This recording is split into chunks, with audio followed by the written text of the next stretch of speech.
Jabra Evolve 32 este o pereche de căști supraaurală, adică on-ear, proiectată pentru utilizare într-un cadru profesional, adică la birou printre alți oameni, unde accentul cade pe convorbiri și eventual ascultat muzica. Prețul de 200 de lei le încadrează în categoria căștilor accesibile, deci evident sunetul e dezamăgitor pentru pretențioși. Însă primești un produs de bună calitate care merită toți banii dacă vrei să-l folosești la serviciu sau la jocuri. Și vei vedea imediat de ce. Este vorba despre microfon. Acest review e împărțit în 5 capitole. 1. Ce primești în cutie? 2. Performanța difuzoarelor. 3. Performanța microfonului, mai precis a microfoanelor. 4. Confortul. Și 5. Funcționalitățile speciale. Unboxing. Am primit căștile ambalate într-o pungă de plastic.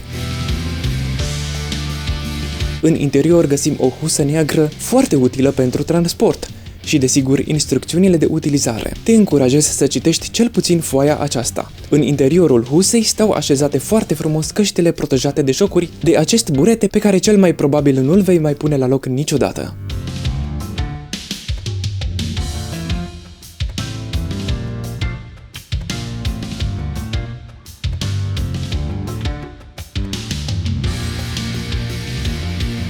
Calitatea materialelor pare medie. Nu sunt fragile, dar nici nu vor rezista întinderilor puternice. Materialul e destul de flexibil. Difuzoarele se învârt 110 grade și se extind 3 cm. Totuși, ele nu stau întinse la maxim, fiindcă arcul din interior le trage înapoi în sus 1 cm. Bureții difuzoarelor sunt moi și comozi.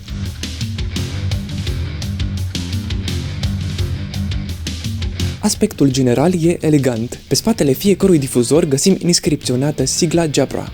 Microfonul se învârte câte 160 de grade în fiecare parte, deci 320 de grade în total. Avantajul este că poți purta căștile cu microfonul atât în stânga cât și în dreapta. Dezavantajul este că nu găsim inscripționat left și right pe nicio parte. Implicit, microfonul va fi în partea dreaptă, nu în stânga. Instrucțiunile ne spun că microfonul poate fi îndoit spre gură. Al meu nu rămâne nici de cum îndoit.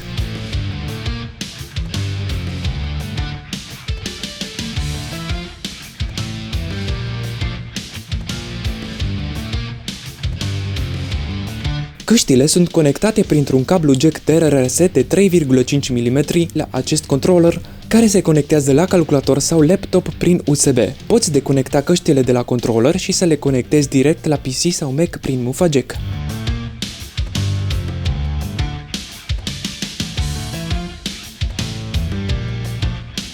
Controllerul are sub el un material aderent, care nu-i va permite să alunece deloc pe masă.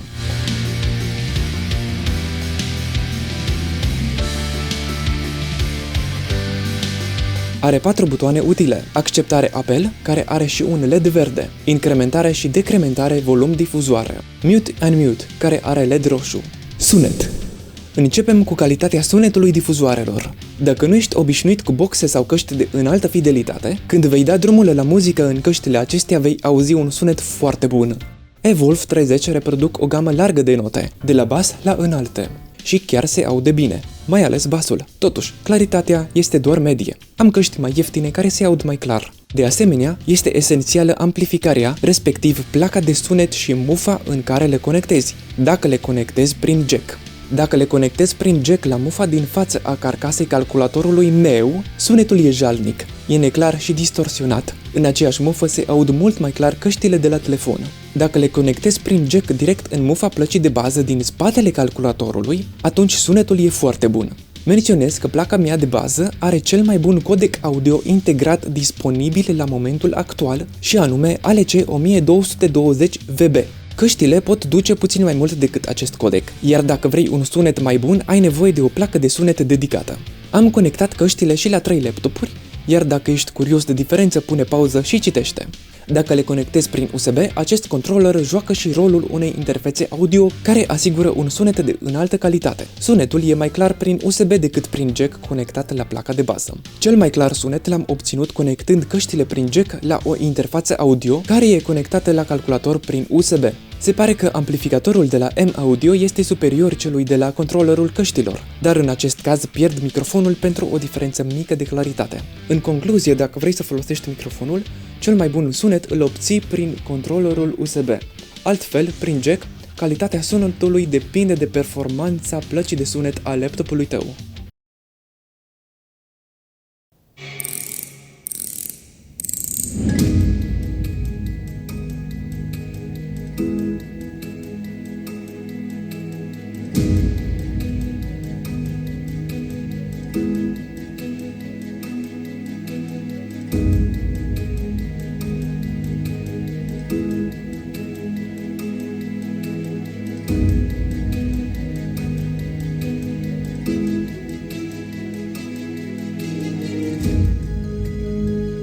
Pentru cei interesați, am făcut o comparație a căștilor Jabra Evolve 32 cu alte 5 căști. Cei ce nu vor să audă la ce sunt mai bune și mai slabe față de alte căști, să sară la capitolul despre microfon.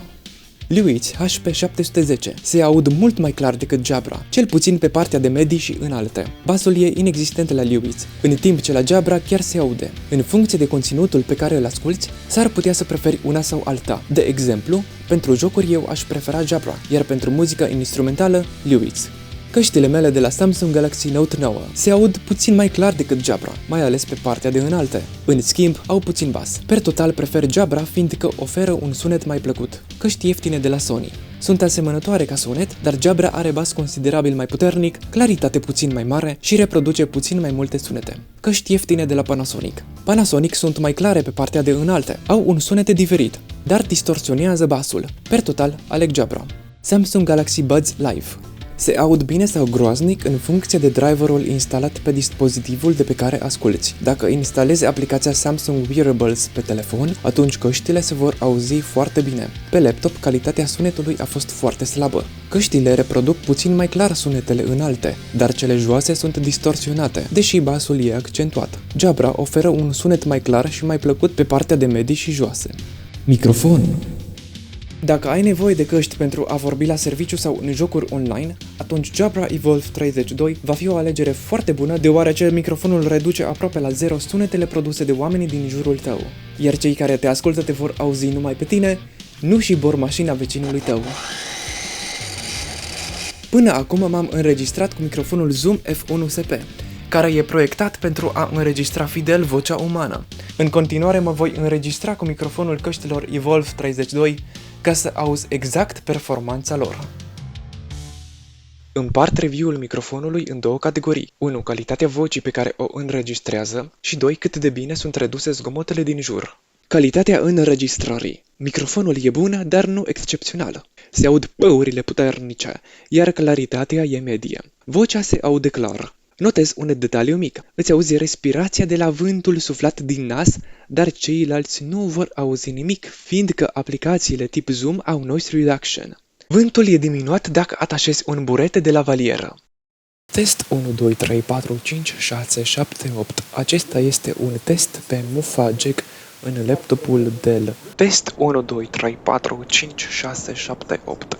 Acesta este un test prin USB a căștilor Jabra.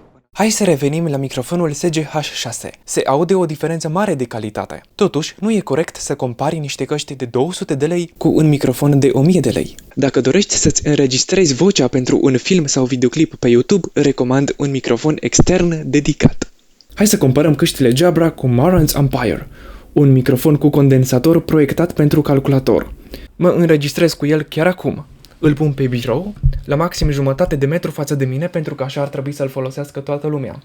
Acum avem o mică problemă pentru că microfonul de la Jabra este mult mai aproape de gura mea și atunci are un avantaj. Distanța până la microfonul Marantz este mult mai mare, dar totuși, oare se descurcă mai bine? Hai să vedem diferența printr-o înregistrare. Lacul codrilor albastru nu feri galben îl încarcă. Tresărind în cercuri albe, el cutremură o barcă. Test 1, 2, 3, 4, 5, 6, 7, 8, 9, 10. Lacul codrilor albastru nu feri galben îl încarcă. Tresărind în cercuri albe, el cutremură o barcă. Test 1, 2, 3, 4, 5, 6, 7, 8, 9, 10. Lacul codrilor albastru nu feri galben îl încarcă. Tresărind în cercuri albe, el cutremură o barcă. Test 1, 2, 3, 4, 5, 6, 7, 8, 9, 10. Lacul codrilor albastru, nu feri galben, îl încarcă. Tresărind în cercuri albe, el cutremură o barcă.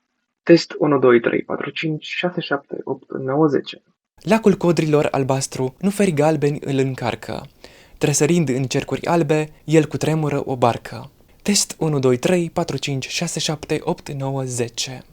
Ai auzit cum sună fiecare, dar în momentul în care intri online pe o platformă precum Zoom sau Teams, diferența va fi mai mică din cauza compresiei. Lacul codrilor albastru, nu feri galbeni, îl încarcă. Tresărind în cercuri albe, el cutremură o barcă. Test 1, 2, 3, 4, 5, 6, 7, 8, 9, 10. Lacul codrilor albastru, nu feri galbeni, îl încarcă. Tresărind în cercuri albe, el cutremură o barcă. Test 1, 2, 3, 4, 5, 6, 7, 8, 9, 10. Lacul codrilor albastru, nu feri galbeni, îl încarcă. Tresărind în cercuri albe, el cutremură o barcă. Test 1, 2, 3, 4, 5, 6, 7, 8, 9, 10. Așadar, calitatea vocii pe care o aud colegii tăi depinde și de aplicația pe care o folosești și, evident, de internet. Reducerea zgomotului nu e perfectă, dar e fantastică. În acest moment se derulează pe calculator, în aceste boxe, un tutorial de-al meu, în care vorbesc tot eu și merge și muzica. Și mă înregistrez cu căștile, dar și cu Maron's Empire. Și vei vedea imediat diferența dintre ele, fiindcă m-am înregistrat în același timp. Pauză. Este total silențios. Reducerea zgomotului nu e perfectă, dar e fantastică. În acest moment se derulează pe calculator, în aceste boxe, un tutorial de-al meu, în care vorbesc tot eu și merge și muzica. Și mă înregistrez cu căștile, dar și cu Maron's Empire. Și vei vedea imediat diferența dintre ele, fiindcă m-am înregistrat în același timp. Pauză. Este total silențios.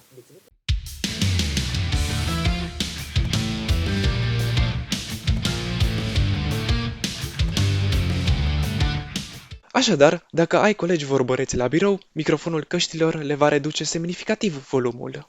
Confortul. Evolve 30 sunt confortabile în general de purtat. Stau bine pe cap, deși alunecă puțin pe urechi în față. Te apasă puțin în partea de sus după o jumătate de oră, dar le miști puțin și ai rezolvat problema. Bureții sunt moi, nu te apasă în laterale, nu transpiri. Căștile cântăresc 171 de grame. Controllerul. Controllerul USB este foarte util dacă obișnuiești să te pui des pe mute-unmute, să ajustezi volumul și de acum să răspunzi la apeluri printr-o apăsare de buton, totul fără să miști cursorul mouse-ului. Butonul de apel are un LED verde și pâlpâie când ești sunat, luminează când ești într-un apel.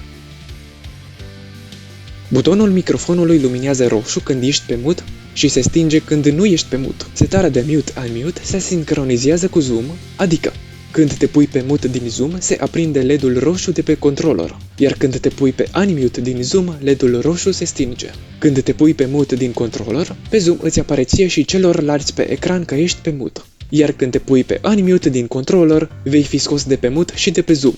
Cele două butoane de volum schimbă sonorul cu câte aproximativ 4 trepte, deci de la 20 urci la 24, respectiv cobori la 16. Totuși, uneori le schimbă aleator. În concluzie, am o concluzie pentru fiecare tip de utilizator. Nu uita să lași un like dacă informațiile din clip te-au ajutat. Pentru birou, sunt foarte bune datorită microfonului și a software-ului, care reduce zgomotul de fundal foarte bine. De asemenea, căștile redau un sunet mult mai bun decât poți auzi în convorbirile online. Tocmai pentru birou au fost proiectate. Pentru jocuri și ascultat muzică, sunt bune, plăcute, dar nu excelente. Se aud suficient de clar majoritatea gamelor de sunet, de la joase la înalte. Cred că majoritatea oamenilor vor fi încântați de calitatea sunetului.